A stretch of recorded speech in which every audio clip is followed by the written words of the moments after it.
فقط یه کاغذ سفید و یه مداد لازمه تا یه نقاشی خیلی ساده اما زیبا بکشی. با چند خط و چند دایره میشه یه نقاشی قشنگ کشید. وقتی به این فیلم نگاه میکنیم با خودمون میگیم ما هم میتونیم اینو بکشیم. تقریبا درست فکر میکنیم چون واقعا خیلی ساده است. اما نکته اینجاست، خیلی کم پیش میاد که کسی شروع کنه به کشیدن. یا میگیم وقت نداریم، یا حوصله نداریم، یا اصلا علاقه نداریم. همین باعث میشه هیچ وقت دست به مداد نبریم. حتی اگه بعضیامون هم شروع کنیم زود ناامید میشیم، چون همین که چند تا خط میکشیم و بعد میبینیم که قشنگ نشد ولش میکنیم. اما اینو فراموش میکنیم که این نقاش، همین کسی که اینو داره میکشه الان، اینم بار اولش نیست.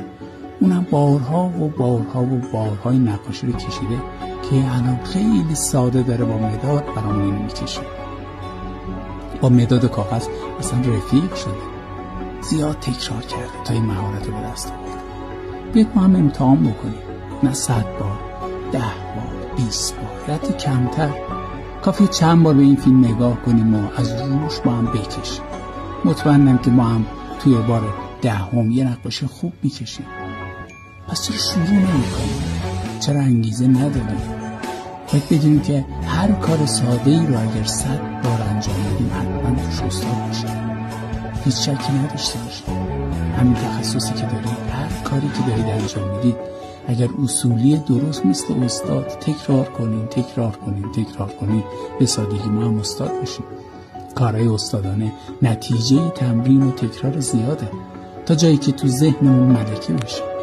واقعیت اینه که حتی این نقاشی ساده رو هم نمیتونیم ما درست بکشیم، چون هیچ تمرینی نداریم.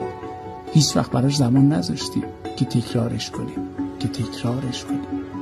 تو استخرم که میری آدمای زیادی اونجا دارن آب بازی میکنن، اما چند نفر هستن که اونجا تو قسمت عمیق دارن خوب شنا میکنن.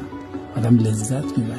تو جاده هم خیلی دارن ماشین میرونن، اما راننده واقعی خیلی کمه. بیاید امتحان کنیم همین نقاشی ساده رو هر کدوممون 20 بار بکشیم، روزی 2-3 بار، یا اصلا همین الان بشینیم و چند بار تکرار کنیم. نه وقت زیادی میگیره، نه خرج زیادی داره. این همه وقتمون رو داریم هدر میدیم. یه بار بشینیم یه چیزی رو تکرار کنیم، یه کار ساده رو. وقتی رفتیم خونه خواهرزاده و برادرزادمون، اون وقت میتونیم براشون یه نقاشی قشنگ بکشیم. اون لحظه است که طعم لذت واقعی کارمون میتونیم